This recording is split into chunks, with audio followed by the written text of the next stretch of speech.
Yes, yes, it's clear. A meeting is streamlining now. Dr. Shayer, you can start. I can start, ma'am. Yes.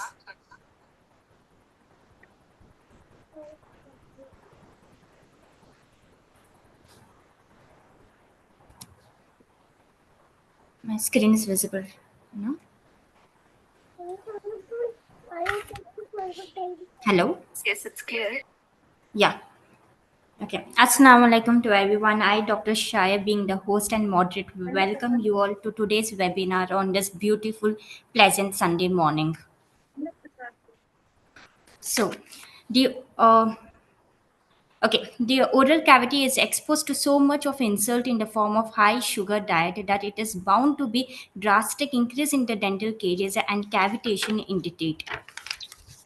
So, the natural tooth undergoes the process of cavitation and eventually degrades that it goes beyond repair. The only option remains RCT or an extraction.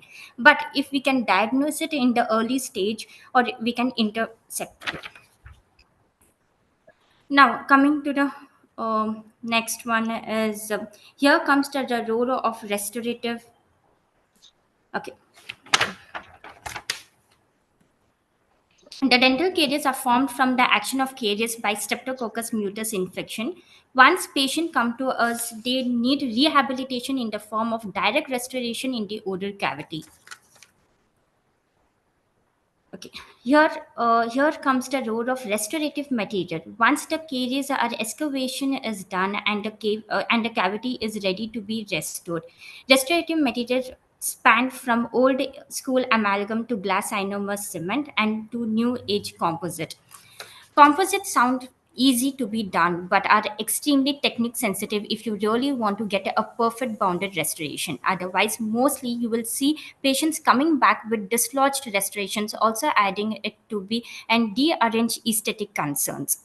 Okay, I present you Dr. Rameez, who is a pediatric dentist from prestigious SDM College, having 9+ years of experience, has completed his graduation from Yanapoya Dental College, currently pursuing his fellowship in myofunctional therapy. I request you all to paste your questions in the chat box so that we can take it up in the end. So, Dr. Rameez, can you please? Assalamu alaikum, everyone. Shall I start the presentation now? Yes, Dr. Rameez. Okay. So, Assalamu alaikum, everyone. Good morning. And today's presentation is all about composite restoration. So, what I'm trying to convey is how easy it is to natural teeth, uh, the easy steps as well as easy tricks that can be used, and you don't have to be an artist to get very good restorations. So that is what my purpose of today's presentation is. So before I go into my actual presentation, I want to show you how I started my journey. This was how I used to do the restoration in the beginning. Uh, as you know, it's the era of Instagram and social media. So that's what I also hopped into because I wanted to market myself and basically getting more patients. So I started doing all these stuff. If you see all these cringy dialogues and cringy statements here, see all these works. I was I'm still proud of all these works, even though it looks very messy. Especially the third one. If you see the third photo, I was bashed right and left for this particular composite restoration because the periodontist started telling that you have injured the gums and how will the patient keep it clean. So I was very demotivated. I was very but what it did was it gave me something to learn, and uh, I'm happy if you this patient had turned in few months ago, and not only the restoration but even the uh, uh, gums were fine. But that is totally, or to say, it is individual patient response. So we cannot uh, the success or failure just based on a particular case. But yes, this had certain flaws which I had to learn from. Then and all these restorations, if you see, I can find out, I would say, a lot of mistakes in all these, but uh, and it is still available on my Instagram page because this reminds me how I started my journey. But everything changed after this particular slide. Now, why it changed was after I posted this, one of the very well-known dentist, he started following me and he commented on this particular. So I was so happy that someone with that stature started following me, and I visited his page, and what I saw was like mind-boggling. Beautiful photographies, what I wanted was I wanted to be something like that. So I would say this was a turning point in my dental journey wherein I wanted to do better. So the first thing, because he was falling, I thought like I can't put in more of cringy dialogues and photographs. So I wanted to do a good photography. That's why I invested in DSLR. It's another thing I came to know later that it was just to gain followers. He started following after a few days. He unfollowed, but the effect that I had was I would say I'm actually thankful to him because I changed the way I look into dentist. I bought my first DSLR and I started doing photographies. And these are my kids. This is the first image that I took with the DSLR. And this is the photo of my daughter's teeth. I had done her composite restoration. If you see here, 1 minute, I'll. So if you see here, this is the composite actually. It was a very good result that I got. But one thing what I could see was this overhang. So what digital photography opened, it opened my eyes. You could see the things which you can't see in naked eye. So I could evaluate my work. I could see where I'm going wrong, and I could correct the mistakes that I had. So that is where I changed my work from the previously shown work to this. So all these minor detailings like be it a surface texture, the shape of the tooth, uh, I started doing my composite restoration in a totally different way. So all these works, this was uh, uh, uh, a groom who had come to me just a few days before his marriage, and I could do this, which some few experiences are very personal. When I went for his nikah, he got down from the stage and he hugged me, telling me that doctor, you changed my smile and the way I present myself to people. So that is the kind of thing that you have, the impact that you have on people. Smile is that important. This is a posterior restoration. I have shared a lot of these cases in the GTQ as well. The thing is, all these cases, even though it looks much better, I feel I have a lot, very long way to go because the kind of work that has been done now with the help of composites are like crazy. It's so beautiful, so sophisticated that they even it looks like a veneer or it looks very much closer to the natural too. So a learning never stops. I have a very long way to go. This is just a, I would say, a humble beginning, and I'm very thankful for GDP to actually let me present my cases or present my views, even though I am in a very beginning stages of my growth, I would say. So As you say, learning never stops. You, particularly me, I have a very long way to go. Now, coming to my presentation, I have divided this presentation so that we can get a very predictable results. So, for the predictable results, as I told, rubber dam is a very important uh, part of dentistry. DSLR or MDP, that is mobile dental photography, anything, documentation, it is very important wherein you can improve yourself, you can evaluate your work.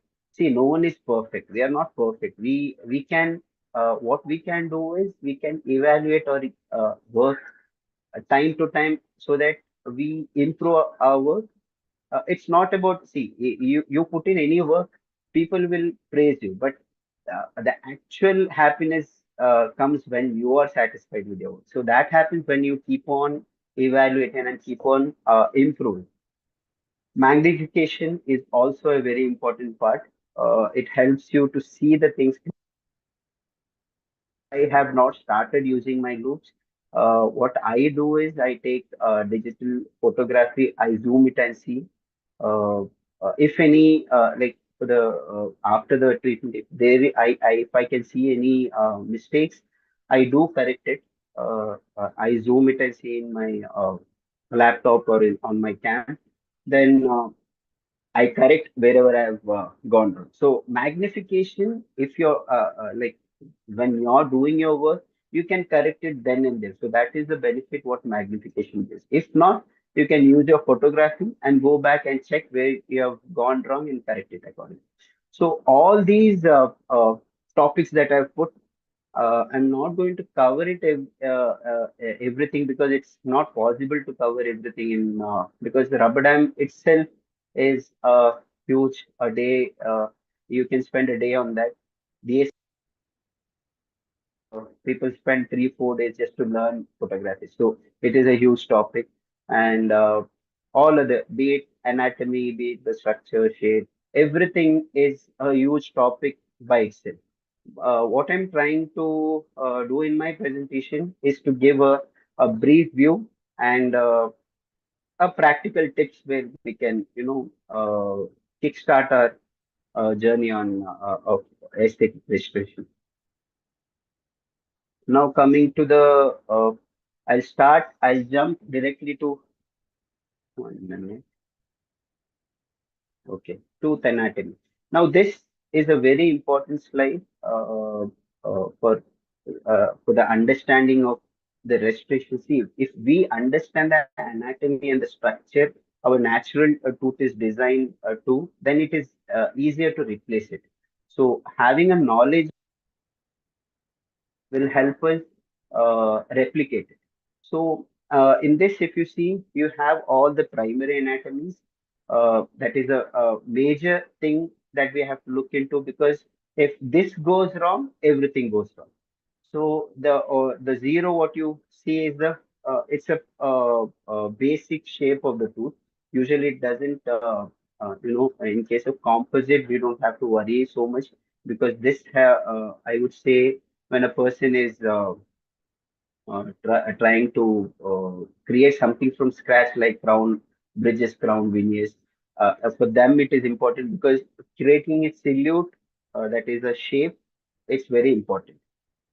Coming to the primary anatomy decides whether the tooth is oval, if it is triangular, if it is rectangular, and that uh, particular shape is given by lines. Now, these are very important lines. This will make the position at which you keep these transitional line angles will make the tooth look narrower, or it might make the tooth wider. And even you can give the tooth a different shapes because what this transitional line angle does is it divides the tooth into two surfaces. That is the reflective zone and the deflective zone. Reflective zone is the place where the light actually falls into and reflects back, and deflective zones are the shadow areas. So what this line does is it will create a stark difference between these two zones, making the tooth look narrower or wider. In simple way, if the transitional line angle is here, your reflective zone is big, so the visibility of the tooth is more, which makes the tooth larger.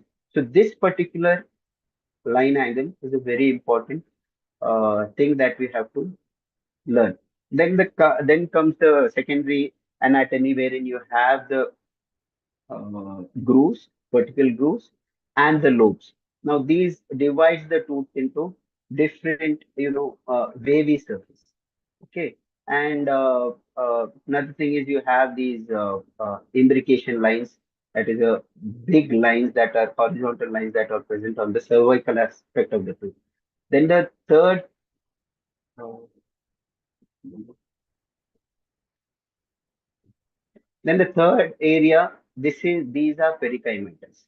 These are minor horizontal, more like a scratches on the tooth. Now these things are the most important aspect of, and this has to be kept in mind when you are doing the composite restoration. When you do this on the composite restoration, then that gives you the uh, very what to say a seamless restoration.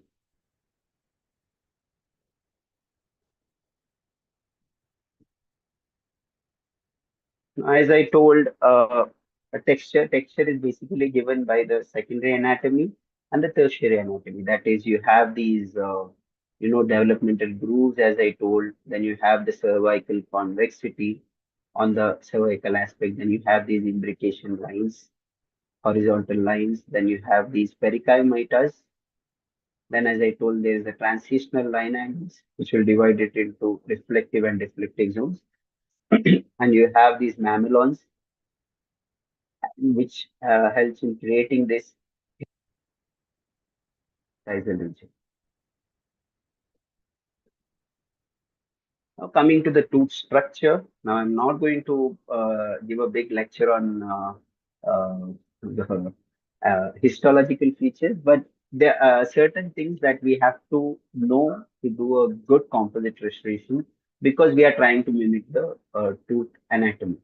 So here, if you see, the enamel is the structure which gives value to the tooth. Value means darkness or brightness to the tooth. That's why if you see in a young adult, you have a very thick enamel, hence the tooth is bright. As the patient ages, the enamel wears off, it gets thinner. That's why the value reduces. It becomes more grayish. And if you see, enamel is thicker on the incisal edge and thinner on the. As you, uh, hello, am I audible? Okay. So Yes, doctor. as the enamel, the enamel thickness in the incisal aspect is, it is thicker and it's thinner on the. That's why when you see the tooth, normally it is more bright on the incisal half, and it gets more yellowish on the cervical half. And a very important features of enamel is it has these, it is much more mineralized and it's more crystallized structure. That's why when the light falls on it, there is a lot of internal reflections, which is why the tooth looks very, enamel looks very bright. Now, there is a stark difference between the natural enamel and the composite enamel. Composite enamel doesn't have so much internal reflections. And the problem with composite enamel is the more thicker you put, it becomes, the value reduces. Like the natural enamel, with the more thickness, it gives more value, but composite enamel is opposite. That's why we don't use much of a enamel on the surface, because if you go on piling up the composite enamel, your tooth, your restoration will look more grayish. So that is a major difference between the natural and the composite enamel. Now coming to the dentin. Dentin is the one which gives chroma. That is the color concentration given to the tooth is actually given by the dentin. And if you see how the dentin is structured, you have thicker dentin on the cervical area and very thin on the incisal aspect. And at the tip of the tooth, there is no dentin. That's why you have this translucency in the tip, because there is no dentin left there. And another feature that you can see is it's called as desaturation. That is, from the cervical area to the incisal edge, the color keeps on reducing. The chroma keeps on reducing. That's why you have very yellowish kind of tinge on the cervical aspect. As it goes up to the incisal aspect, the tooth becomes brighter. And this feature or this specific character is called as desaturation. And this has to be kept in mind when you actually do the restoration. And apart from that, if you see, there's a small line between enamel and dentin. Now this is dentino-enamel junction. Now we might think, what will this do? It's a small structure. No, this gives a very important feature for the tooth called as fluorescence. Now what it does is, fluorescence means it absorbs, non-visible light, and it gives a visible, uh, it reflects a visible spectrum light. So it gives something called as lively look to the natural tooth. Our tooth looks very lively, or it looks vital for that sake, because of the dentino-enamel junction. And yes, all these layers can be replicated. You have histological layerings, but for that to happen, you need a good magnification, you need a good time, and good materials. If that is available, because the composite is so advanced now, we have all kind of things to replace the lost tooth structure. So I would say, with the modern materials, we can not only give back the aesthetics, we can also give back the functionality, durability to the restoration. But for all this, it is important to have a knowledge of what we are replacing. Hence, I've put this, but which is a very important slide in, I would say, the entire presentation. This is the most important slide I have. Coming to the tooth shade, uh, actually speaking, tooth shade is the least important of all the aspect in composite restoration. Now, what we go wrong is, we always talk about A1 shade, A2 shade. We talk about shades, but the thing is, what they say now is, shape is the new shade. That is, shape is most important aspect of the restoration than I'm not telling the shade is not important. It is of least important, because last time when I had this presentation, one person got up and told, how can you say a shade is not important? I'm not telling shade is not important. I'm telling it is a least important thing. It should be the last thing that comes in mind. Now, as you all know, hue means a basic color. That is how we have red, blue, green. It's a basic color. Now you have A, B, C. A means the most common color that is seen. That is the yellowish, sorry, reddish yellow kind of shade. And B, what the book says is, what the research says is, almost 80 to 90% of the shades fall in the A category. And then comes B, C, and D. D is the rarest of all. Then comes the chroma. Chroma is basically concentration of the color. Like, for example, red, how red it is. A green, how green it is. It is like how concentrated the color is. So as the number goes high, 1, 2, 3, the concentration of the color, that's why you see more whitish A1 and more yellowish, because the concentration of color is more. And value is the one, it gives whether the tooth is bright or dark. And as the literature says, this is the most important aspect. That is, our eyes can see the value of the. So basically, when you restore the tooth, you should be able to replicate the value more than anything else. If you can do that, then the shade matching will be it will be very seamless. And various other optical properties. Now, for example, opalescence. Now, what is opalescence? Opalescence is that bluish tinge that that you see on the tip of the incisor. Now, if you have various types of opalescence, if you see any teeth, you can see either 3 mamelons or 4 or multiple. Now, these mamelons are exaggerated because there is something in between them, that bluish tinge or amber colored tinge that you get. Now, that gives the incisal halo. Okay, so opalescence is not the opacity; it is a bluish or amber tinge that is seen on the incisal aspect. And there are 4 types which can be replicated according to what patient has in his oral cavity or in his tooth. Now, what is opacity and translucency? Opacity means it's a property of material where it doesn't allow the light to pass through, and translucency is basically it does allow the light to pass through, but not completely. It's not transparent. Like I've if you see the first one, first uh, glass, it is transparent. That is, you can see the entire fruit that is kept behind it. But the second one, if you see, it is more frosted. It is not transparent, but it still allows the light to pass through. And this property is translucency.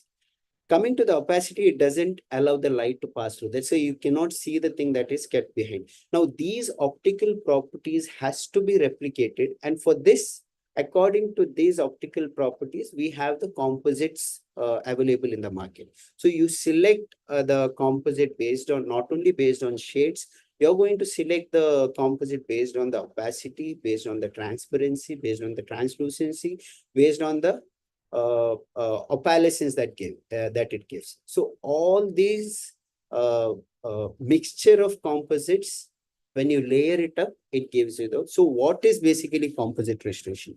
Composite restoration is nothing but playing with the light. Now, as I told you, there are now you have the incisal transparent composites, which are like very, it's more like a glass, completely transparent. Then you have enamel composite, which is which has some kind of hue in it. uh, it is a colored enamel, which is usually used for to make a palatal shelf, and to create a scaffold you use this enamel. Then the dentin, which is completely opaque, which is used to completely block the light from transmitting through and through the tooth, which helps in covering up the gray margins that we usually get when the fracture line. When we usually try to cover the fracture lines, we try covering up the fracture lines using dentin because it's opaque in nature. Now, coming to the body. Now, body is a boon, I would say, in dentistry. Now, whatever we in college, or in generally wherever we use composite, we use the body actually. The syringes that comes, it is basically a combination of enamel and dentin. That's why most of the time when we use only body, you get a good results, because it gives good enough the illusion to make it look like a natural tooth. So now the body composites are so advanced that you don't in most of the cases, I would say, you don't need any of these other materials. Just with a body shade, you'll be able to do a lot of the restoration, seamless restorations. And these are the various types of layering techniques that we have. But I would say, yes, it looks very scary, but it is very simple. Like thing is, each people have their own concepts of how to play with the light actually. So with all these layering techniques, what you're doing is you're trying to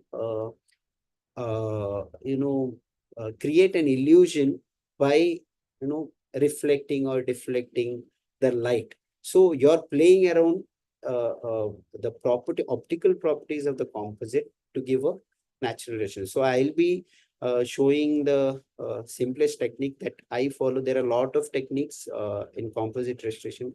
Ultimately, you have to see which works best for you. There is nothing called as a standard way of doing a composite restoration. There are different views, different ways, different techniques. So if you know a lot of techniques, it's easier to adapt yourself to various situations. So as I told, it's all about manipulating lights. So let's start to learn how to reflect, deflect, and scatter some light and get a create a beautiful illusion using composites. Now, as I told, shade is the new shape, and this particular book, I would recommend. I have the soft copy with me. If few people need it, I will definitely share. This is the one, actually, I would say a beautiful book. If you don't like reading books, I would still recommend you just buy this, because they have written it like a story, and it is not boring. You have lot of pictures. The book is not that thick. There are a lot of pictures, and there are a lot of reasonings why you're doing. So it is important to know the why. If you know the why, then it is easier for you to correct the mistakes that you have done. So if you have gone something, you have done something wrong with the restoration, and if you don't know why it has happened, then you won't be able to correct it. So this particular book, I would say, please go through my most of my presentation. What I am doing is from this particular book, because I would say I have actually loved this book. And if you see, he has put a chart in his book, wherein he has given what is most important and what is least important. If you see, the most important thing he has given is shape. Then comes the opacity and translucency. Then the textures, which I told. So basically, it's about anatomy and about knowing where to block the light and where to allow the light to pass through. Then comes the value. Then comes the chroma, intensity characterization, all these cracks. Opalescence is that, as I told, the blue hue. Final thing is color. Now, imagine what we have been doing. The first thing what we do is we just talk about color, shade, what shade we have to put. I'm not telling the shade is not important, but if you can get these things right, as I'll show in my the one which I have done for this presentation, the models that I've created, you can see how the final results. Even though shade is not that matching, you can still see how final restoration looks. It looks good if the shape, anatomies, and the textures are fine. So that is very important. As I told, it gives of all these things. It's called as aesthetic triad. That is, you have the shape, which is the most important thing. Then comes the texture, and at the last thing that comes is shade. Now, how do we restore the tooth? As I told, a shade, it's the least important thing, but it's, you can't say it is not important. So it is the first thing, because if you don't do the selection in the beginning, later you won't be able to do the selection, because you are going to manipulate lot of the tooth will get dehydrated. There will be a lot of preparation that etching will make the tooth looks more opaque. So there are a lot of things that can happen once you start the procedure. So the first thing, when the patient comes, you have to select the shade. I'll show you that there are different techniques. I'll show you what I do personally, and then how you have to prepare the tooth. It is important to prepare the tooth in a way it can receive the restoration. So the tooth preparation is a very vital part. Then comes the composite layering. Once you layer the composite, then you have finishing and polishing. And today I'll be talking more on terms of anterior restorations. See, as I told, all these steps, see, I've attended so many, I love doing composites, and whenever I get a chance to attend any workshops or any courses, I do attend. So wherever I've been, the particular composite restorations are divided, in 3 to 4 days. And one particular person, which I really respect him, Dr. Vishal, he actually takes it in two sittings, that is total 6 days. So there are a lot of things, I would say, a very, if you're very a keen observer, there are a lot of things to learn in it, and there is no end for learning. So it's a very huge topic in as such. but I have simplified and I'm concentrating only on anterior tooth so that we understand the basic concepts behind the restoration. So once you understand the concepts, then you can restore any kind of tooth. So it's important to know the concept, and the idea behind replicating the tooth. So coming to the shade selection, now these are button techniques. You can use, you know, these shade tabs. You can actually make uh, customized tabs using the composite that you have it in the clinic. You can, because see, you have to layer it like a dent in body enamel. You have to polish it nicely because all these things matters in the shade selection. So all these Vita shade guide that you have in your clinic is actually meant for porcelain. So you cannot compare that, use that and do the composite restoration because the entire optical properties are different. So what I use basically is button techniques. Now in button techniques, if you see there are three buttons. Now what are these three buttons and why three buttons are placed? These are not different shades. It is of same shade, but if you see there are of different opacity and different translucence. So this is A3 shade. Now this thing is the dentin and you place it in the cervical aspect. Why? As I told in the tooth structure slide, I told you it's the most important slide in my. Why? Because the enamel is thin and the dentin is more thickest in the cervical. So you get the actual chroma of the tooth on the cervical aspect. That's where you place your dentin to match the chroma. The second part, what you put is the body.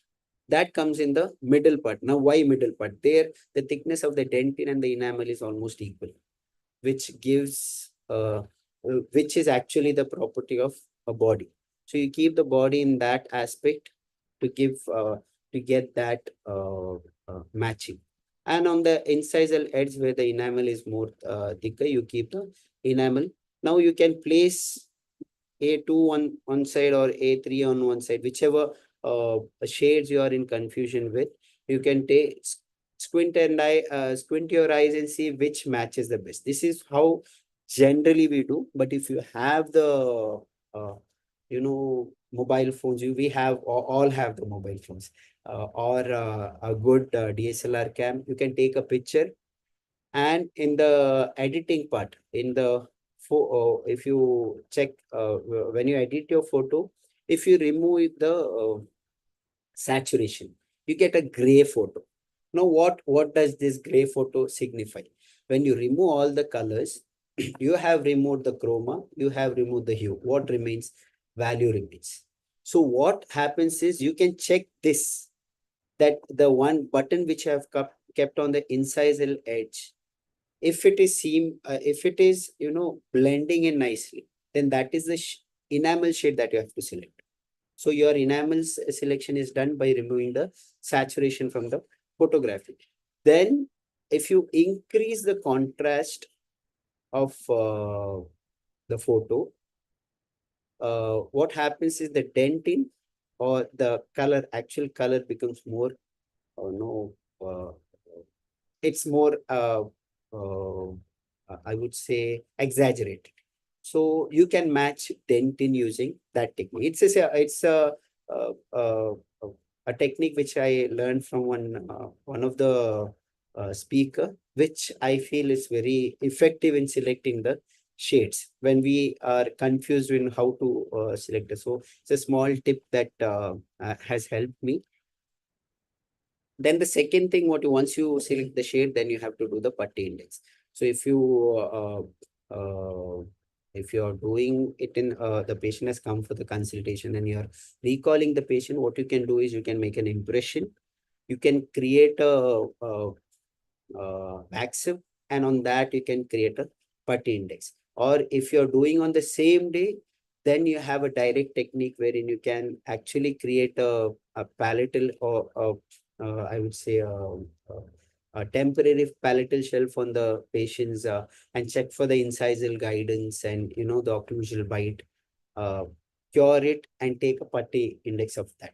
Now, why putty index is important? Putty index is important for the layering. As I told, each layer, be it enamel, be it dentin, be it body, these all comes in 1 millimeter, 0.5 millimeter of thickness. So if your palatal index is placed properly, then you can layer on it. Imagine your palatal shelf that you have created is slightly tilted towards, it is tilted towards the label. Then you won't be able to layer too much of composite. So a putty index will help you to actually keep the palatal shelf in one place so that over that you can have a good layer. Now this is the putty. This is I've used typhodont to make, so I've put the slides of my I prepared and I restored it. So this is how you take a putty index so that you get a good palatal anatomy. And this one, once this putty index is done, the next very important part is tooth preparation. How we are going to prep the tooth. The first thing in preparation is rubber dam. Now, I would say this is the most important aspect in restorative dentistry. Yes, I sometimes, if it's a small restoration, if you can justify, the isolation with only cotton rolls, then definitely you can go ahead. But what I've seen is most of the time when, I have to hurry the work and I just skip the rubber dam, it becomes so stressful. There are, the sometimes when you wedge the tooth and, the tooth starts bleeding, you have already etched a bond and you have put a layer of composite and it again, it starts, the bleeding starts, seeping into the restoration. You feel bad because you have put in so much effort, and just because there is no good isolation, it is going to spoil everything. So then rubber dam gives a very stress-free dentistry. Once you start using rubber dam, then I would say it is difficult not to use it in your day-to-day practice. So it is important that you use a good rubber dam and isolate the tooth well, then start the preparation. Now, in preparation, we have always learned about infinity bevel. I would say almost 6 years into my practice, I was giving infinity bevel, but I didn't know what infinity bevel is. So during the corona, there was one presentation where I was awestruck. He was like, "Do you people even know what infinity bevel is?" So infinity bevel is not just giving a 60-degree angulated a slice on the enamel. Like the first image that you see is this is a 45-degree angulated burr, wherein you remove all these sharp edges and irregularities. Then this is 60 to 70-degree angulated bevel that you give. Now, these are just a bevel. It's not an infinity bevel, because what does infinity means? Infinity means there are no margins. But here you can see there is a margin. There is a reflect. You can see a clear cut margin here, right? Now, this is not an infinity bevel. This is just a bevel. You have to turn it into an infinity bevel. Can you see there is no marking here? Oh, I think I can erase. Okay. Now there is no margin here. Why? Because I have polished it. I have polished it with the disc and enhance and all these composite polishing I have to make it very seamless. Now this is very important because if you have a seamless margin, then it helps you to blend your composite seamlessly. So your polished surface is very important to hide your gray margins, to have a good adapted composite. And as I told, you have to etch and then bond. This itself is a huge topic. You have a very various, you have total etch technique, you have self etch, you have selective etch. Personally, I use selective etch. Most of the cases, selective etch works really good. wherein you etch only the enamel, you don't etch the dentin at all. You are going to prime the dentin. Now, then in bonding also you have various bonding agents, and each bonding agents are, it has something to add on to your restoration. So see, ultimately it's not about creating a beautiful restoration, it's about creating a durable restoration. So you have to have a restoration which is very durable. It's not that you create a beautiful anatomy and beautiful restoration and the patient comes back to you with a broken composite. So that shouldn't happen. So your etching bonding is a very important aspect of composite restoration. And as I told, it's a topic in itself. Hopefully, someday we can take a time out for this particular topic and speak on this topic. But it is very important.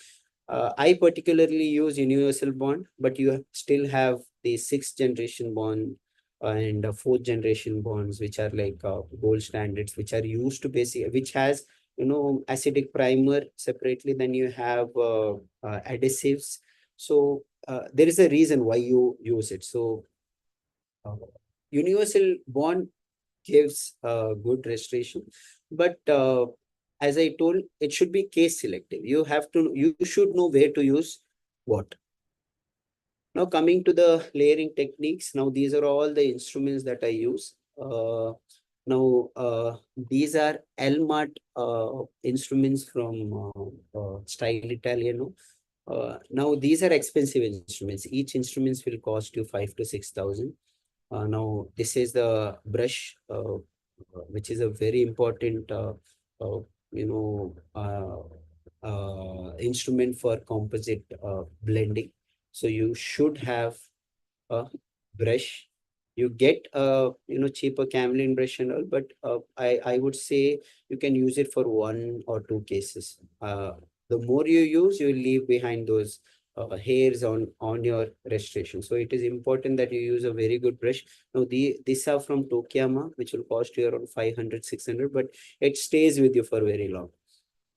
Then coming to all these instruments, the original instruments are expensive, but you have these first copies, which if you want, I can share the dealer's name and number. You can order from there. He has it. It's hardly cost you 3,000, 3,500 for 4 or 5 instruments, which does the work. So I have a kit of this. I have the kit of original.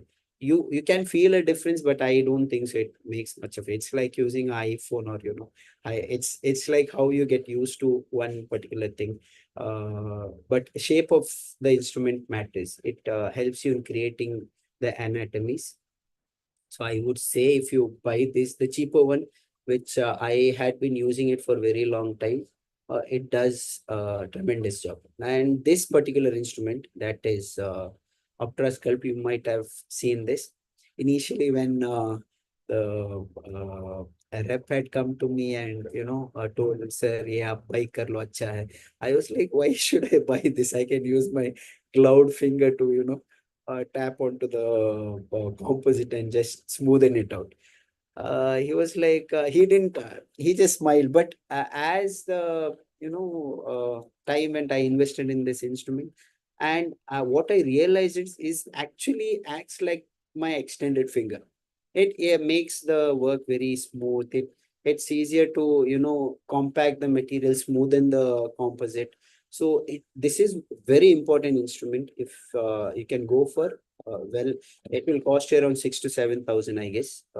I had bought it long back, but it's a very useful instrument. Now coming to the procedure as such, you have prepared the tooth, you have made the putty index, you have etched and bonded. Now you have the putty with you. You have to see where the fracture line is. You place it onto the palatal aspect of the tooth. Take a very sharp probe or sharp instruments and mark a line where the fracture line is, and take this out uh, outside. You don't have to compact the composite inside the patient's mouth. You have to take this putty. You have the fracture line that has been drawn by you. using a sharp instrument. Now take the enamel, be it transparent or the colored enamel. If it's a very young patient, usually the enamel edges are very transparent. You can use a transparent enamel. Or if it is, middle-aged patients wherein you have some hue in the enamel, then you can go for normally what I use is regularly in almost all the patients, A3 shade of enamel does work for me. So I usually most of the time I use the same thing in my clinic, and I have the transparent enamel also.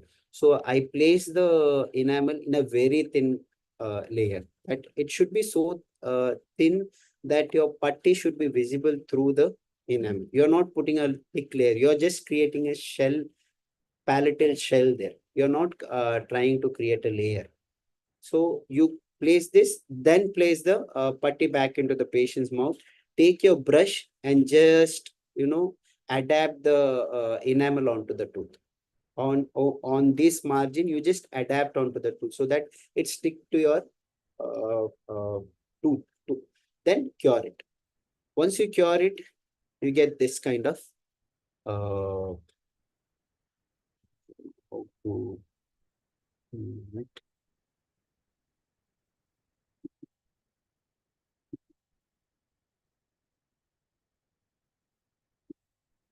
just erase this. No.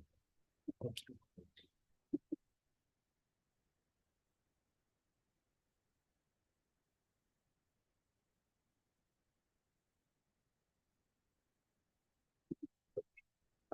Now you have created a palatal shell there. Next, you place a sectional matrix. Now, this is very important. Now, usually what we do is we keep a mylar strip, you keep a straight band. Now, creating that proximal shape is very important, and that can be easily done using your normal metallic sectional matrix band. It gives a beautiful shape, and your work also becomes very easy. So once you place this, you again put an enamel, because as I told, in two structure, the outermost aspect is all covered by enamel. So that's the same thing you do with the composite also. So you create a scaffold using an enamel. Now you have the proximal side, and you have the palatal shape all made out of enamel. Once this is done, then only thing what you have to do is fill in this void that is there in the tooth. The first thing what you do it with is dentin. You place the dentin. Now, as I told, what is the optical property of dentin? It is more opaque. So when the light falls here, now you have this fracture line here, you have the dentin, which is opaque.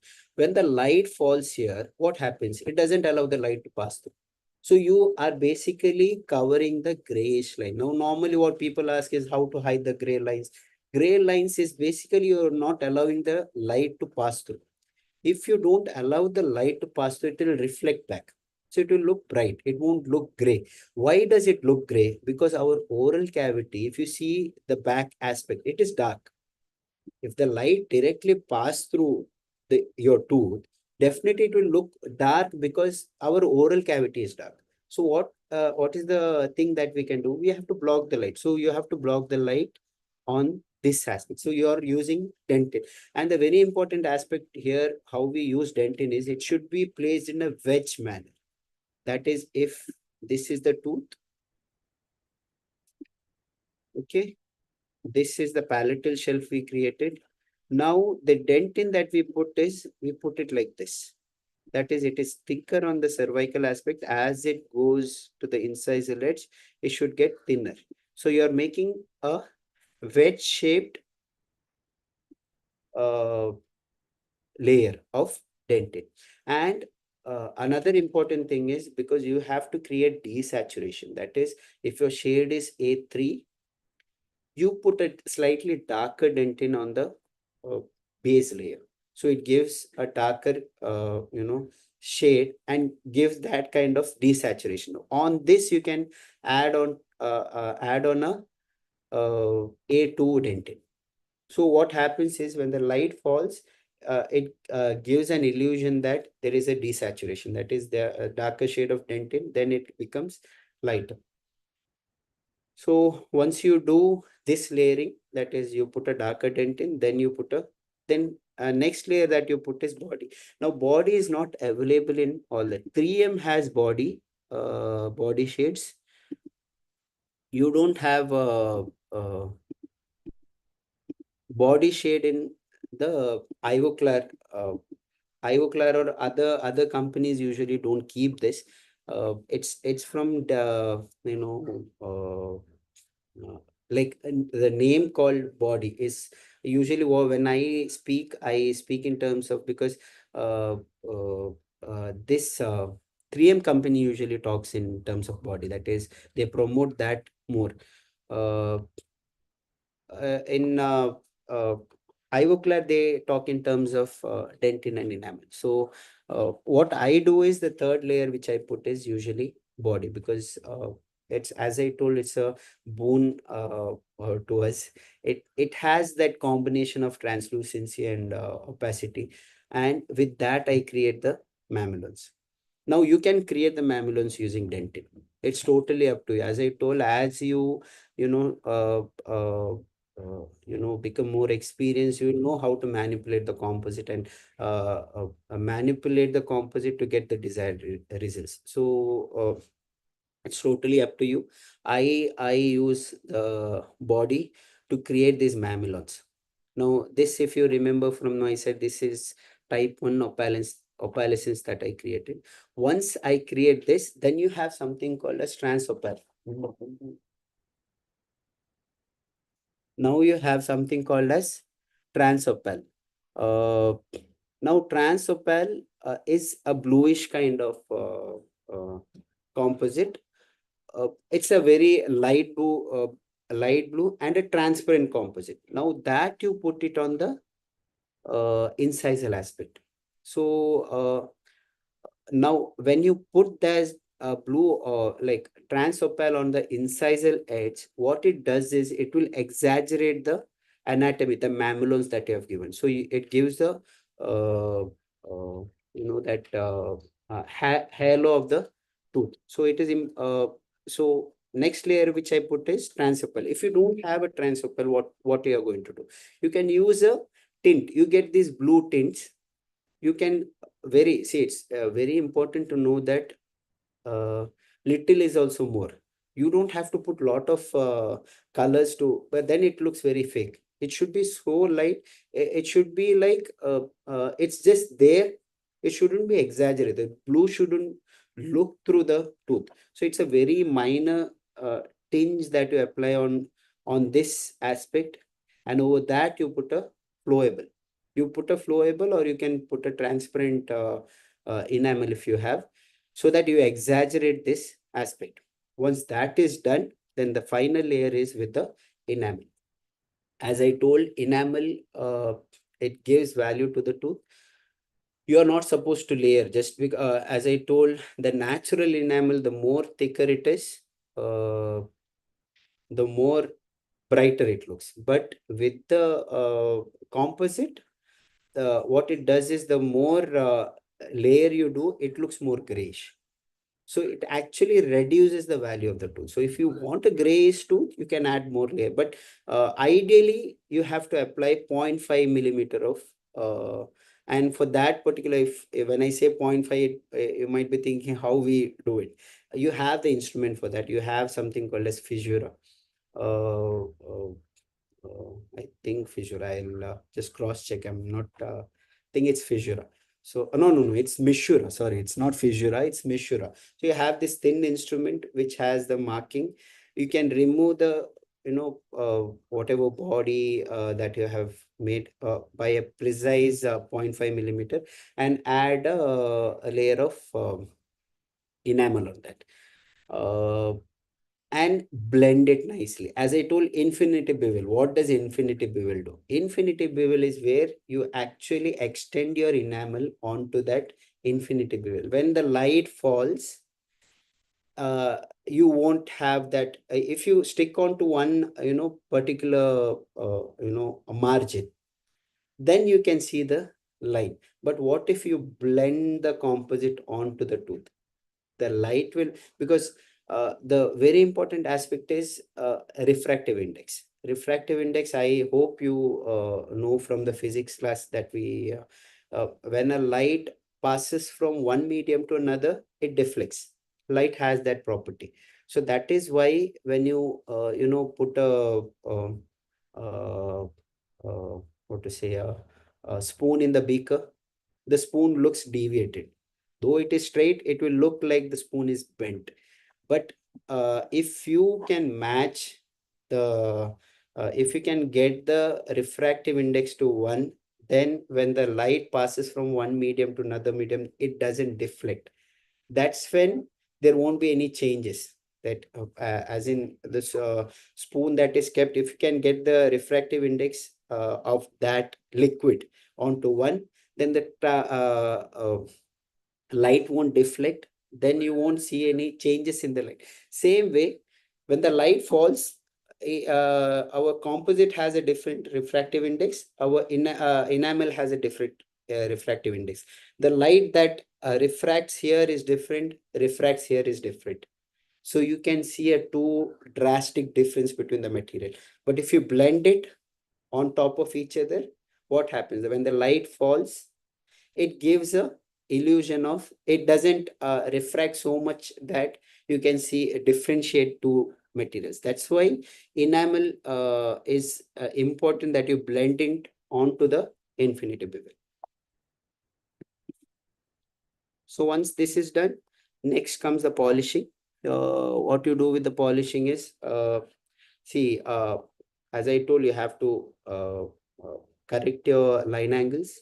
You have to create the grooves. You have to create the textures, all these perichymaitas, horizontal, imbrication lines. Once you do that, then you come to the polishing aspect. So you have finishing and you have polishing. Polishing is to get the final shine to the tooth. So the finishing is done using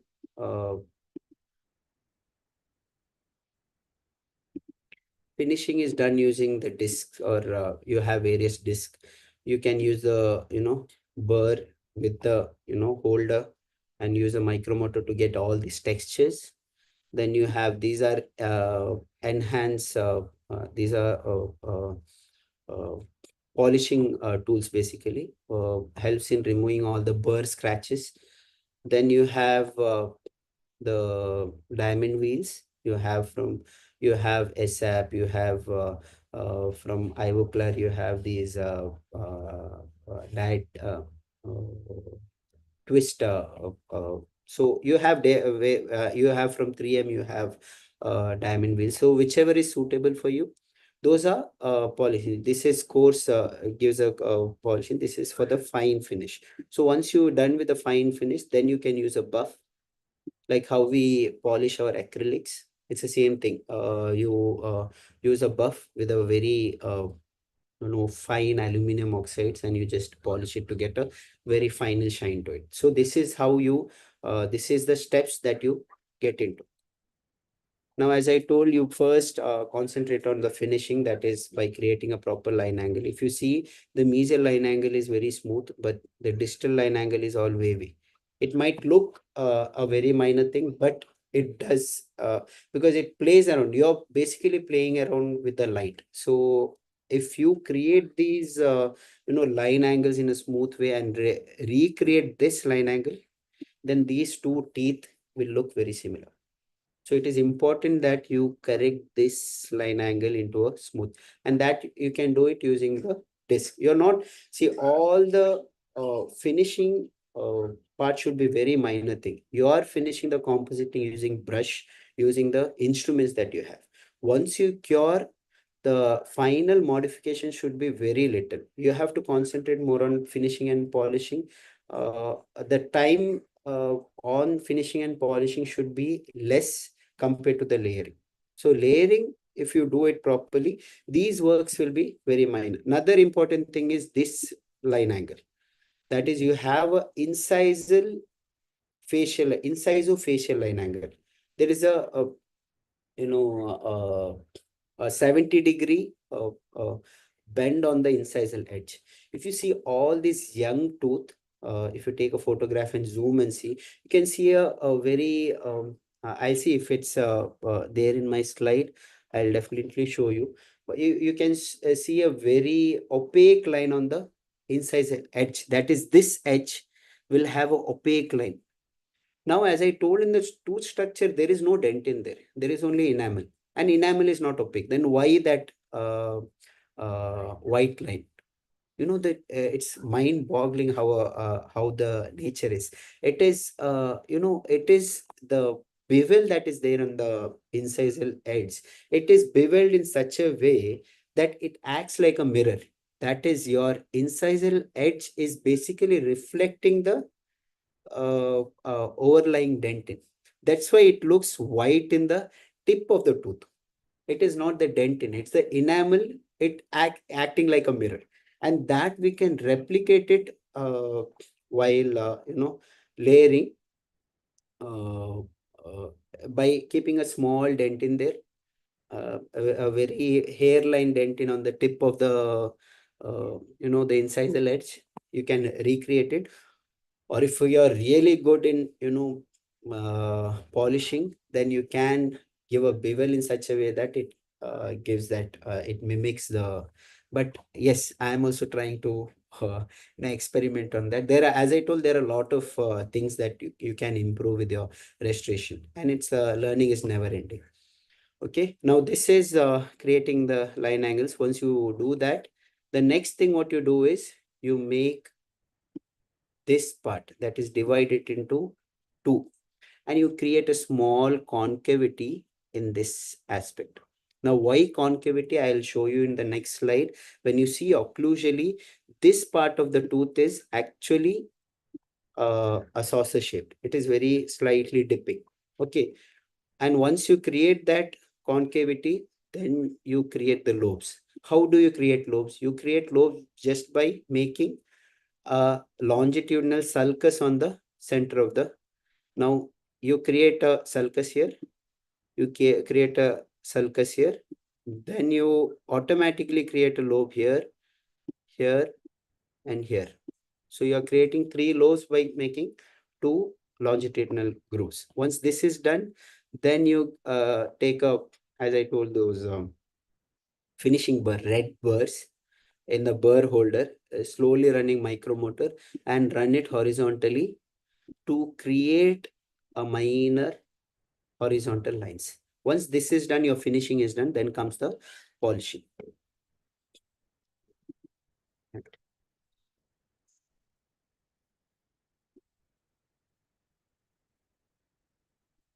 So with the polishing, as I told, you have to I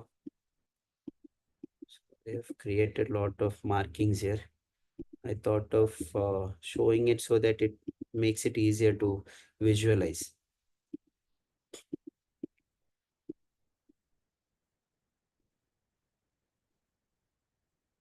Now, if you see, this is after the polishing. Then after, once you do this, you're going to take this coarse, diamond wheel. You polish it with that. Then you take your, the fine diamond wheel and you polish. You get this shine. Then use a buff and blend it nicely. As I told in the beginning, now if you see, now this is basically an porcelain tooth. It's not a natural tooth, so it is not that I would say translucent. So you get a very whitish, very bright shade in this. But if you see my restoration here, though the color is not that matching, because it's I don't have this this is kind of a bleach shade. I used actually A1 here, but it wasn't matching because composite is much more translucent than this. So still it looks pleasing. Why? Because the shape is in place, your anatomy is in place. So if your anatomy is in place, everything will be fine. I think I'm shooting of the time. I'll just run. This is how the layering is done. I'll just go through my cases so that then I can take in the questions. Now, the thing which I told you here is concavity. If you see, can you see it is concave here? Uh, the tooth is concave like this, see. So you have to create that concavity and then create all the uh, lobes and uh, different what to say surface textures. Now coming to my cases, this is as I told, creating palatal shelf and doing differently. And this was a pretty old case wherein I didn't know the concept of desaturation, so I've used only one shade there. But still, I could get a decent work. Okay, as I told, see, from my beginning to now, I'm still learning. So each workshops I attend or each classes I attend, I learn something new. So, and I try to apply it in my practice, and so far I'm happy with what I'm getting. But I think I have a long way to go ahead, wherein I can still improve my work.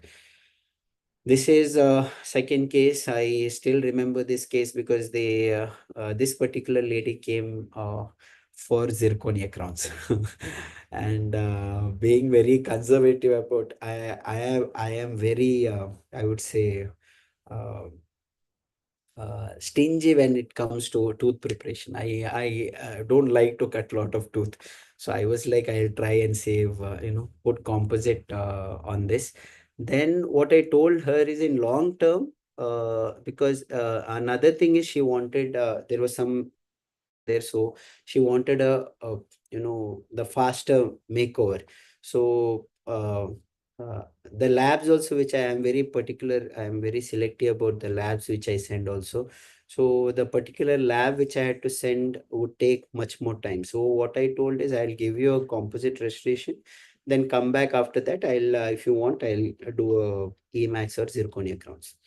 So this was a very time consuming procedure, because after I removed her old composite, I went into a shock seeing this particular, it was badly mutilated tooth, but somehow I could give a good finish.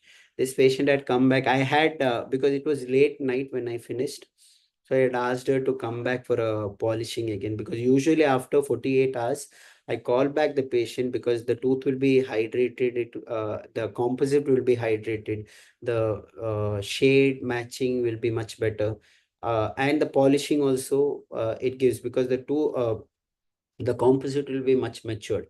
So that polishing, according to me, is very important. But that patient didn't turn up at all. She was so happy with the smile. She recently had come for the polishing, but whenever I see this, I feel bad that I didn't put zirconia crowns. But I'm happy I could save, a patient's tooth and even the money. She didn't have to go for a high-end restorations. Then comes this. This was a 12-year-old with very poor oral hygiene.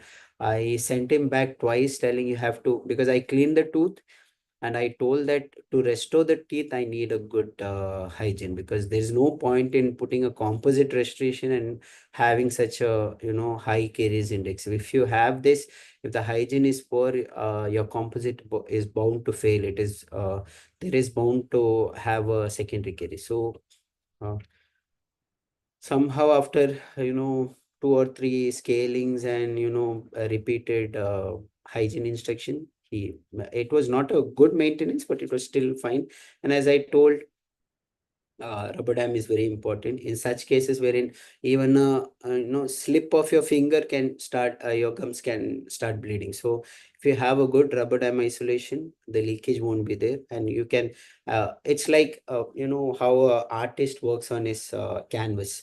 uh, you have a very dry field, and you can take your time and create all these intricacies. So this can happen only if you're not stressed, and stress-free dentistry comes from rubber dam. So I would suggest rubber dam, as I told in the beginning also, rubber dam. And there are a lot of things that you can see in this preparation also. There are a lot of things like now biomimetic concepts are there wherein they talk in terms of PSZ, that is a peripheral seal zone. So there are a lot of things that tooth preparation has. If you prepare the tooth in a very good way to receive the composite restoration, then the composite restoration will be very durable. So all the disadvantages of composites are most of them are operative based. So if you know how to, you deal with it, you upskill yourself, and know how to prep the tooth and how to layer the composite, then the composite is going to be a very good restoration. It is, I would say, it is a miracle kind of restoration that we have. So it does have disadvantages, but most of them are operative based. Now, this is the finish that I gave. The patient was very happy, but I wasn't, because if you see, all these gums are inflamed. He keeps coming. The restoration is still good. This is this I wanted to show about BioClear concept. As I told, it's all a huge topic. Now, these are BioClear matrices that you have here. You have particular technique wherein you make a cervical hip. This is cervical hip. You select a good matrix band which touches the adjacent tooth, and you have a good shape of the proximal shape. Once you get that, you put a flowable composite here and create a cervical hip. It is very important step, because if you create a cervical hip, then you can wedge. And wedging is very important to separate the tooth. Why separate the tooth? Because you have to compensate for the thickness of the matrix. So if you don't uh, create a cervical hip, and if you don't wedge it, and you just fill the composite using the BioClear or any transparent or any a matrix band in that matter, what will happen once you remove the matrix band? You will have a gap here. You will have a gap of that matrix band. So it is important how to avoid it by creating selecting a good matrix band, create a cervical hip, and then wedge it so that you separate the tooth, which will compensate for the thickness of the band. So once you remove the wedge, the tooth will fall back and you have a good content. Okay, this case I've not recorded it completely, because I had done a cervical hip there. That's why I put in that slide. Now, this is the slide I have. If you see, there are two cervical hips created here, and in between I have wedged up. And this matrix band are touching each other. So you have selected the band properly. Now you have to injection mold. If you injection mold, you get this final shape. Okay. So this is the final shape. Then you put a glycerin to remove the oxygen inhibition layer and then cure. There are a lot of steps that you can add. Now this photography is from the ortho consultant, Dr. Shafiz. He had taken from his phone. I had not taken his pre-op because he's orthodontic case actually. So my orthodontist has had the pre-op photographs, and this is the post-op. So the orthodontist wanted me to close the gap that was there between the canine and laterals, because he had a microdontia, and entire close-up using the uh, braces was not possible. So that's why only the canine and laterals were covered using BioClear. Now, this is the case which I told in the beginning, where I is, that lower incisors where I had, you know, put a composite, and many periodontists bashed me for, injuring the gums and all. This is the same patient who turned back for upper anterior midline, not midline, dash. There was a gap between lateral and centrals. And when she had come, I have the photographs. I'll share it in the group if you want. The composite was intact, and there was no inflammation. So I was happy. I was like, I didn't, I was actually depressed thinking that I have damaged the, her gums. And because sometimes I feel social media is too harsh. When you put in, when you're a new beginner, there are people, to bring you down. But I would say each a criticism, if you are good at taking up the criticism, it will help you in growing as an individual. So that was a lesson for me. Not all the cases can go bad. So composite was very good. It was in good shape. Her gums were in good shape. What I did this time was I tried, interproximal area. I tried, scraping it using, 12 number blade, so that, she can keep the area clean. Apart from that, the patient was happy.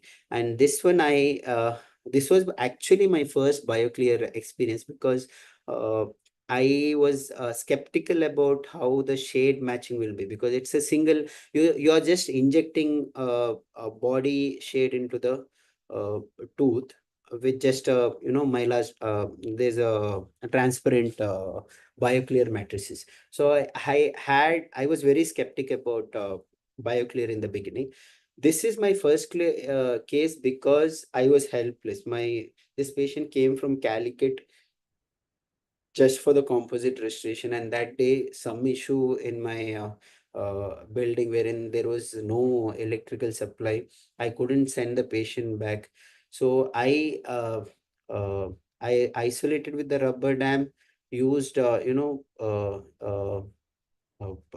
my hand. I just cleared off all the, hand scaling, and polishing it with my hand, because I didn't have any instruments working in my clinic. Then I thought of trying this. I tried, and it gave me a good result after injecting the power back. But maybe that was a time for me to, start my BioClear battery. That's why all this, they say, right, everything happens for a reason. So luckily the current came back and I polished. Now this blew my mind actually. The kind of, if you see, the gap is closed, the anatomy is beautiful, and this is just one single shade.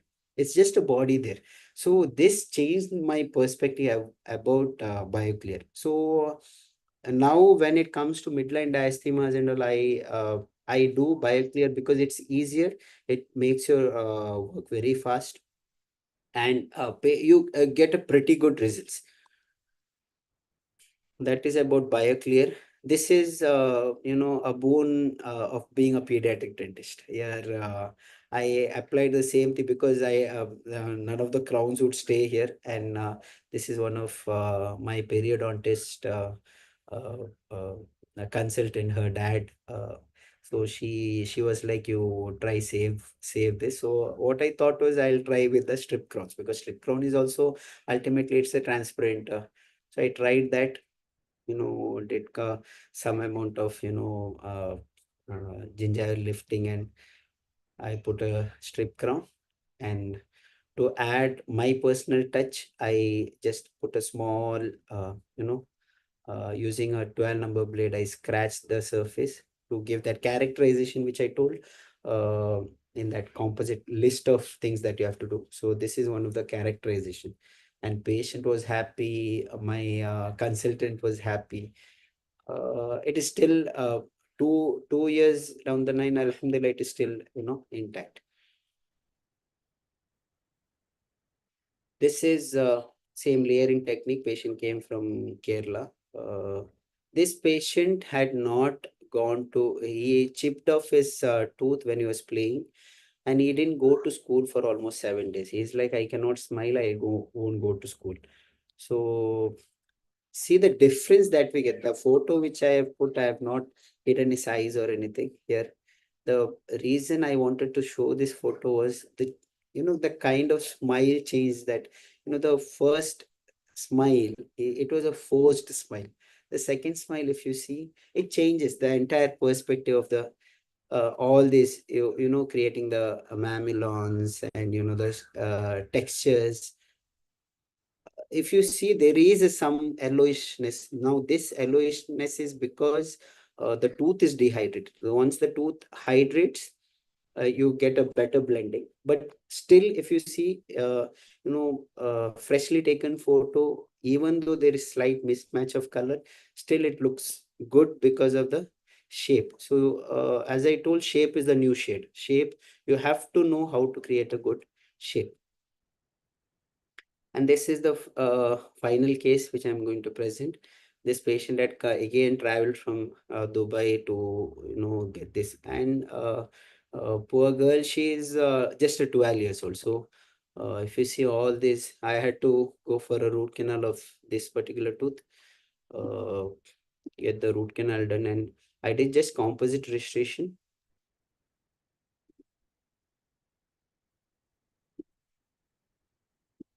Now this is the kind of finish which and this patient also had turned up, I would say last month, and she's keeping her tooth clean now. And this, see this, you know, the face, the smile, the brightness in their smile. No, this is why I say dentistry is not about, just filling, drilling, filling. It's about, changing someone's, you may not be saving lives here, but you're definitely changing their lives. You're giving a good smile, you're giving a confidence to them. So as a dentist, I always tell I'm a very proud dentist, because I actually transform how people look in when they look into their mirror, the kind of smile they give. It's a life-changing experience. So that is what we can do if you are good at aesthetics. So, and in the end, as I told, if you know why this is my case, you'll see how badly job I have done. What I want you to people tell me in the comments, or in the audio, tell me where I went wrong. Now you know the entire reason why things happen, why the things go wrong. So if you know the why, then how to correct this becomes easy. I have corrected this, but I put this slide basically to tell you that you should know why you have gone wrong. And once you know why, how is very easy. You can just correct this. Thank you for listening. Any doubts, please let me know. And I'm very sorry, I've taken almost 1.5 hours. It's actually a very big topic, but and I'm not a very good presenter as such. I'm not a regular presenter, so sorry for being very slow in presenting. And if you have any doubts, do let me know. If I know the answer, definitely I'll answer. If I don't know, I'll go back, refer, and definitely I'll get back to you with the answers. Thank you.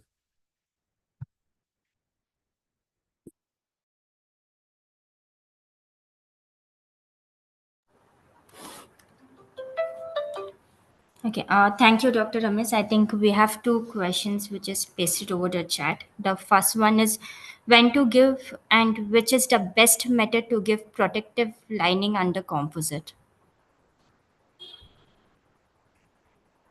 Hello? Uh, Doctor, actually coming to the liners, now there are various I would say opinions about using the liners. Now, as such, me personally, I don't use liners. As I told, I look into more of selective etching and priming my dentin nicely, and get a good bonding of the. And if it is a direct exposure, then yes, you can place you can place a calcium hydroxide there, or you have a better materials like biodentin, you have MTA, you can go for that. But any layer, see, the concept of composite is all about bonding. So if you place any liner beneath, it is going to compromise the bonding surface area.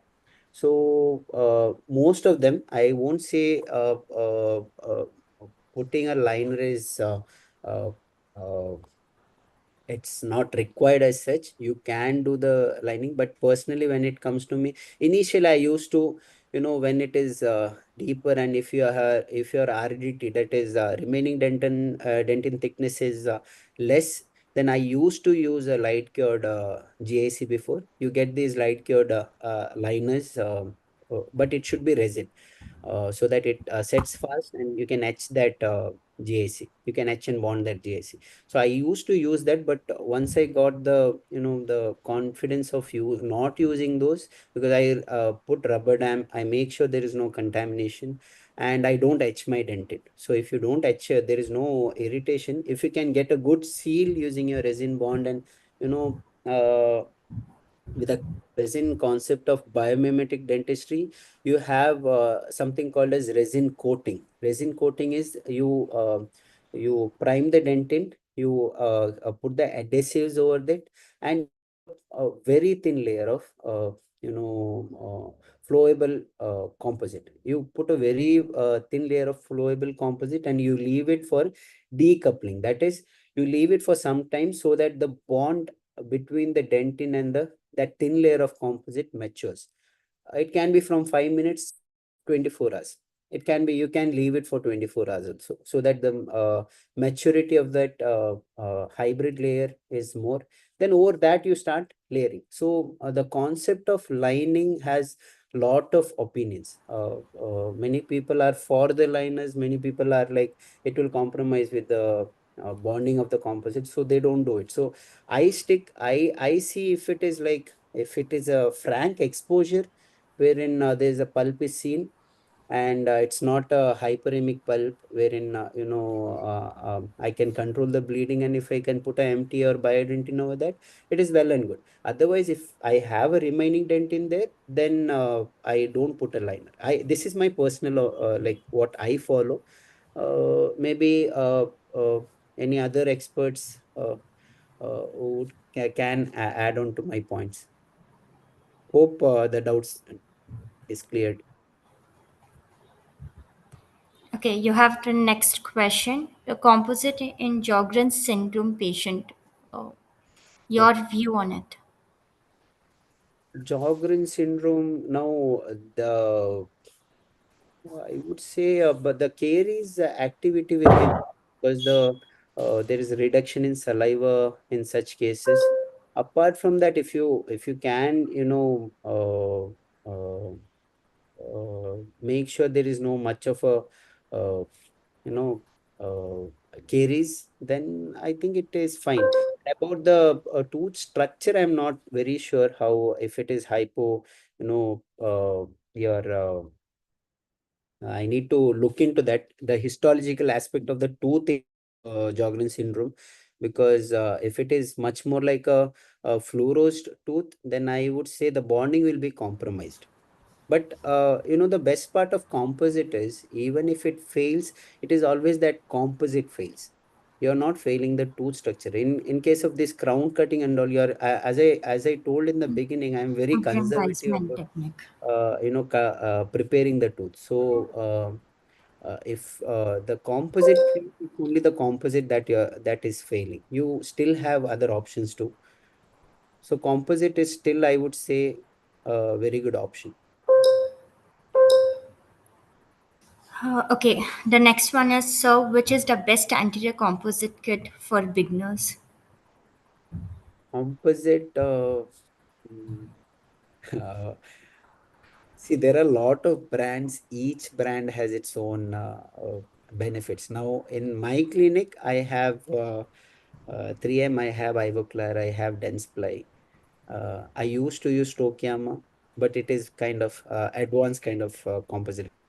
This is totally how you can handle the composite. I would say 3M in that way is much more easier, because the shade and they have a uh, they have the body shades, they have the enamel shades, so you have a variety of the options to choose from.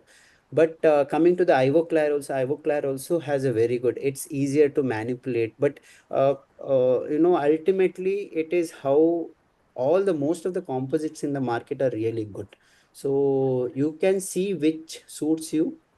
I started personally with 3M. Okay, like what is the ideal curing time for anterior tooth? Because many manufacturers are giving 1 sec or 3 sec. No, actually, now the curing time depends on the manufacturing. Now, for example, not only curing, as I told, etching time, your bonding, whether it has to be scrubbed or whether it has to be left like that. And coming to the composite also, whether you have to cure 20 seconds or you have to cure 30 seconds, it's totally on the manufacturer instruction. So you have to go through the any brand that you're going to see. The curing time is affected by a lot of things. Now, opacity. If the opacity is very high, curing time will increase. Your light has to pass through the composite. So the thickness of the composite that you have used, that also decides how much time you have to cure the composite. Ideally speaking, 20 to 30 seconds is what you have to cure. And the final curing, that is, you put the glycerin layer on it to remove the oxygen inhibition layer. Generally, what they recommend is 1 minute, that is 60 seconds. So 1 minute cure, 2 minute cure is, it is, I feel it is for ortho curing. It is good, but not for the composite. You need your entire polymerization should happen, and that takes time.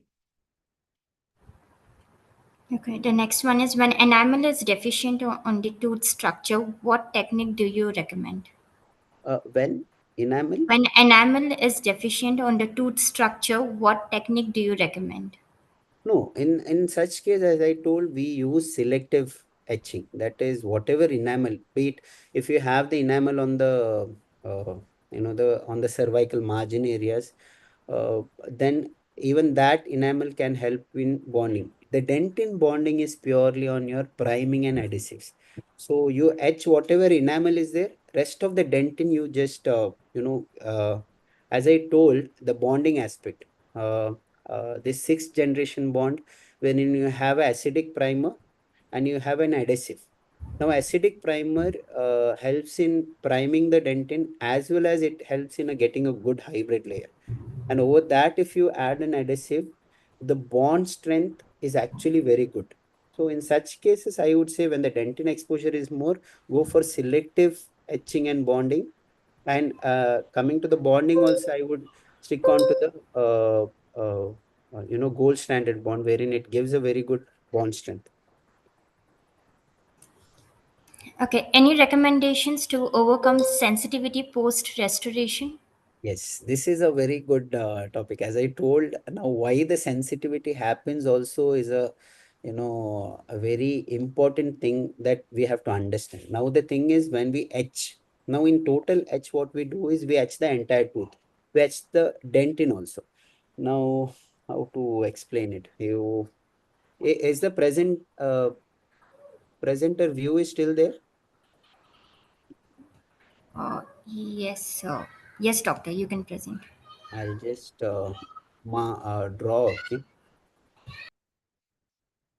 it's actually a very interesting question. Now you have this, it's a dentin. Okay, you have collagen fibers. It's like a mesh. Now when you etch, what happens is you're removing all uh, if you see, these are the mm, now if these are the hydroxyapatite crystals, you're removing all the mineral structures. Okay, and you get these all porosities here. You have collagen fibers, you have a collagen mesh here. Okay, now you are etching, your etchant can enter up to, imagine this layer. So you have 1 2 3 4 mesh that is created from from the top layer to the pulpal side. When you go, you have decalcified so much the collagen fiber. So these are all porosities that are there. Now any bonding agent that you apply, now coming to the universal bonds, you have primer inbuilt in it. Now the primer cannot enter all these up to fourth porosity. It might reach to the second layer, or it might reach to the third layer. Now this layer is vacant. Now what can happen? As we know about the this hydrodynamic theory, wherein the fluid can move inside the dentinal tubules. Now when the movement happens, this vacant area, when the movement happens, that's when the sensitivity occurs. So these gold standard bonding agents, you don't etch the dentin at all. Now this, how do you get this vacant spot? Your primer itself, the primer is the one actually sinks into the, because that is the hydrophilic component of your bonding agent. So because our dentin is moist, your primer is the thing that is actually entering into these porosities. Now these sixth generation bond, that is your which has acidic primer, you're not etching the dentin, you're etching the enamel. Then you apply the acidic primer onto the dentinal surface. Now what happens? Your acid that is there in the primer will etch the will remove the crystals from there, and in same manner your primer enters. So how much the acid enters, same amount the primer enters. Now there is no porosities here. There is no there is a good hybrid layer. That's why I told, when it is more of dentin exposed teeth, or when it is a very deep cavity, I usually use this bonding agent, because it helps create a very good hybrid layer. So if you have a very good hybrid layer, you're not going to get sensitivity. Sensitivity happens when your etching and bonding is not done properly. So that's why I told, most of the the disadvantage that we speak about regarding the composite is more operative based than the I would say the material. Hope I have solved the question. Okay, you have couple of feedbacks as well, doctor. So one is Hope it's a good feedback, ma'am. presentation was so good, mashallah, and I think you should learn some aggrandizement techniques. Is from What techniques? aggrandizement technique. Okay.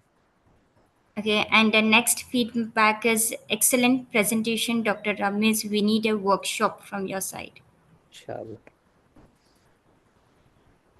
Okay, I think that's all.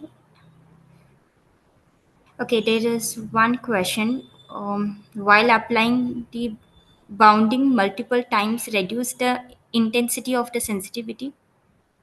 See, actually, as I told, see, applying the bonding agent multiple times won't help much as such, because nowadays what the bonding agents that we have, it has good wettability also. Now, if you see, many companies are, getting the bottle saying that it's a 8th generation bond. Actually, 8th generation, it's basically an advanced version of universal bond, which has a, which you can apply it on a dry dentin. Usually what happens is, we dry the dentin using three-way syringe. It is so dry that it can collapse all these structures that I made, that the mesh that collapses, it can rehydrate that mesh. So applying multiple times actually doesn't make lot of differences. If at all your first application, if you have done, and if there are lot of air pockets, then it makes sense of applying twice. But otherwise, it doesn't help much, because you have already created a layer there. You have created a bonding there. So applying more won't allow it to sink more. I think that's all, doctor. I don't see any more questions here. Okay. Thank you, everyone. I think we are good time now. We have passed the time as well. Thank you so much, doctor. It was really a very good presentation and very nicely presented. Jazakallah. Thank you so much.